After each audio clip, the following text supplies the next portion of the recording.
بسم اللہ الرحمن الرحیم بل تحبون المال حبا جما. اگر عزت اور ذلت کے معیارات کو، قرآنی معیارات کو سمجھنا ہے تو پھر مال سے جم کے محبت نہیں کرنی ہے. لیکن کریں کیا؟ فطرتاً ہم میں مال کی محبت ہے. خدا نے ہمیں ایسا ہی خلق کیا ہے. اگر ہمارے اندر خدا نے مال کی محبت کوٹ کوٹ کر خود ڈال دی ہے تو اس محبت سے ہم کیسے مقابلہ کر سکتے ہیں؟ ہمارے بس میں ہے ہی نہیں. ہم نفس مطمئنہ بن ہی نہیں سکتے. ابھی کل کی آیات ہے انشاءاللہ. نفس مطمئنہ بننا ہمارے بس میں نہیں ہے، اس لیے کہ مال کی محبت ہمیں رکنے ہی نہیں دیتی ہے. ہمیں حقوق اگر عباد ادا کرنا ہے یا حقوق اللہ ادا کرنا ہے، ہمیں سہم امام دینا ہے، سہم سعادات دینا ہے، ہمیں مشکل یہی آ جاتی ہے کہ وہ مال کی محبت ہمیں دینے نہیں دیتی. کیا کریں؟ اس کا حل کیا ہے؟ یہ تو نہیں ہے نا کہ ہم میں یہ مال کی محبت ہے ہی نہیں. اگر کوئی بھی کہے نا مال کی محبت مجھ میں تو ہے ہی نہیں مولانا، ہے نا، تو پھر وہ انسان ہی نہیں ہے. مال کی محبت تو ہے نا. ہر شخص مال کو چاہتا بھی ہے اور اس مال کو راہ خدا میں دینا بھی ہے، دینے پہ فائدہ بھی ہے، لیکن وہ نظر نہیں آتا ہے. اس کو میری کیلکولیشن میں نہیں آتا کہ یہ اگر میں دوں گا تو کتنے فیصد سود کے ساتھ کہاں سے مجھے کب ملے گا، یہ آپ کو نہیں بتایا جاتا. اسی طرح ہے نا، راہ خدا میں دینا ہے تو پھر غیب پر ایمان کے ساتھ دینا ہے. ملے گا تو ہمیں 1400 برابر ملے گا. کب ملے گا کوئی پتہ نہیں. کہاں سے ملے گا کوئی پتہ نہیں.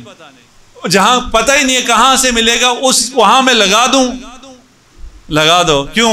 کہنے والا وہ ہے جو اس پورے جہاں کا مالک ہے.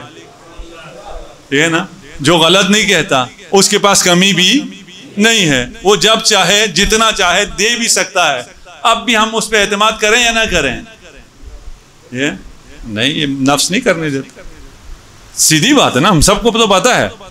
ٹھیک ہے، مال کی محبت آسان تو نہیں ہے. اپنے بچوں کا پیٹ کاٹ کے دینا پڑے بڑا مشکل ہو جاتا ہے. ٹھیک ہے نا. ہمیں اپنی ضرورت تو بہت سمجھ میں آتی ہے، دوسرے کی ضرورت سمجھ میں آتی ہی نہیں ہے. پھر کیا کریں کہ اس مال کی محبت کے ہوتے ہوئے ہم یہ مال راہ خدا میں دے سکیں؟ اس محبت کو کم کریں، وہ تو ہم کر سکتے ہی نہیں ہیں.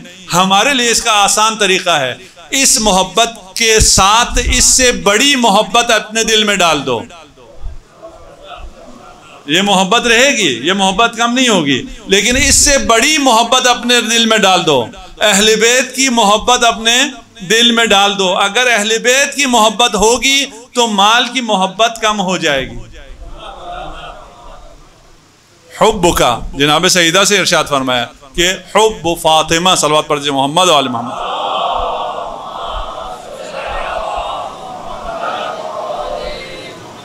ينفعك فی اکثر من 100 مواطن. جناب سیدہ کی محبت آپ کو 100 سے زیادہ مقامات پر فائدہ دے گی. ایسر تلک المواطن القبر والحشر والصراط والمیزان.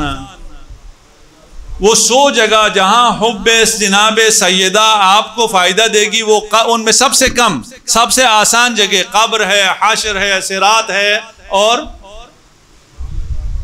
میزان ہے. اگر یہ سب سے آسان جگہ ہے تو سب سے مشکل جگہ کون سی ہے؟ قبر اگر سب سے آسان ہے، حشر اگر سب سے آسان ہے، صراط اگر سب سے آسان ہے، میزان اگر سب سے آسان ہے، تو مشکل جگہ کہاں ہے؟ مشکل جگہ یہی دنیا میں جب آپ کو فیصلہ کرنا ہوتا ہے، میں ادھر جاؤں یا ادھر جاؤں، یہ حق سیدہ ادا کروں یا میں اپنے بچے کے لیے کوئی کھلونا لے لوں. یہ جو حب مال ہے، اس حب مال کے مقابل میں حب سیدہ اس مشکل فیصلوں میں آپ کی مدد کرتا ہے. اور ان مشکل فیصلوں میں اگر آپ حب سیدہ کے مطابق فیصلے کریں گے تو آپ کی قبر بھی آسان ہو جائے گی، آپ کی صراط بھی آسان ہو جائے گی، آپ کا حشر بھی آسان ہو جائے گا، آپ کا حساب و کتاب بھی آسان ہو جائے گا. وہ بہت آسان جگہ ہو جائے گی. ہمیں یہ زندگی اصل ہے. یہاں ہم نے نفس مطمئنہ بننا ہے، یہاں ہم نے محبت اہل بیت کو اپنی زندگیوں میں پیادہ کرنا ہے۔ عزت اور ذلت کے معیارات تبدیل ہو گئے۔ خدا نے زیادہ دیا ہوا ہے تو عزت نہیں ہے، خدا نے زیادہ فہم اور بصیرت دی ہے تو عزت ہے۔ خدا نے اگر عزت دی ہے تو ہم یتیموں کا احترام کریں گے، ہم مسکین کو کھانا کھلائیں گے، ہم چوتھی چیز کیا، تیسری چیز کیا ہے؟ وَتَأْكُلُونَ التُّرَاثَ أَكْلًا لَمًّا، ہم میراث میں جو حقدار ہیں ان کو حق دیں گے۔ وَتُحِبُّونَ الْمَالَ حُبًّا جَمًّا، ہم جم کے مال سے محبت نہیں کریں گے، ہمیں مال سے اتنی محبت ہونی چاہیے کہ یہ مال ہمیں خدا کے قریب کرتا ہے، اس مال کے ذریعے ہم خدا کے قریب ہو سکتے ہیں۔ یہ مال ہوگا تو میں فرش عزا بچھا سکتا ہوں، میں نیاز دے سکتا ہوں، مجھے اس لیے مال چاہیے، ہے نا، مجھے تقرب الہی کے لیے مال چاہیے، یہ حب مال نہیں ہے نا۔ مال کا اس کا مطلب یہ نہیں کہ آپ مال نہ کمائیں۔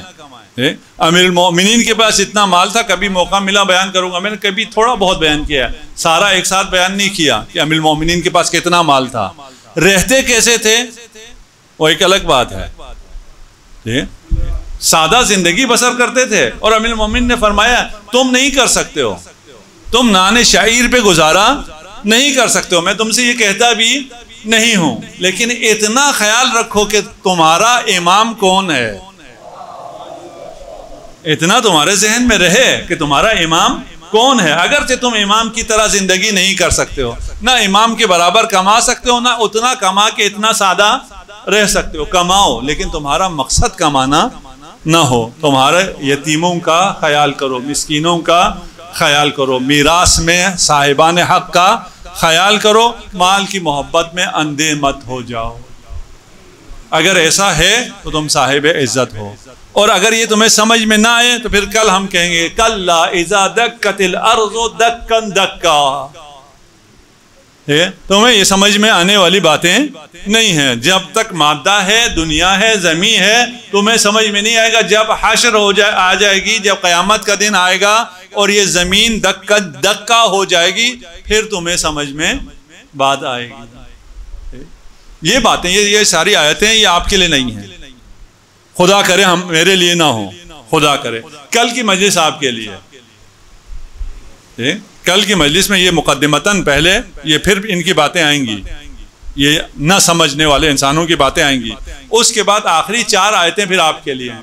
یا ایتھا النفس المطمئنہ ارجعی الی ربکی راضیۃ مرضیہ فادخلی فی عبادی وادخلی جنتی، یہ آپ کے لیے ہے، ان کا انتظار کریں۔ لیکن یہاں تک پہنچنے کے لیے ان سے بچنا ہوگا، اپنے معیارات کو تبدیل کرنا ہوگا، اپنی رؤیت کو، اپنے ویژن کو بدلنا ہوگا، ہمیں عزت اور ذلت کے معیارات کو پہچاننا ہوگا، اس کے بعد ہم نفس مطمئنہ کی طرف سفر کر سکتے ہیں۔ اور نفس مطمئنہ کیا ہے انشاءاللہ کل کی مجلس میں صلوات پڑھ دیجیے محمد و آل محمد۔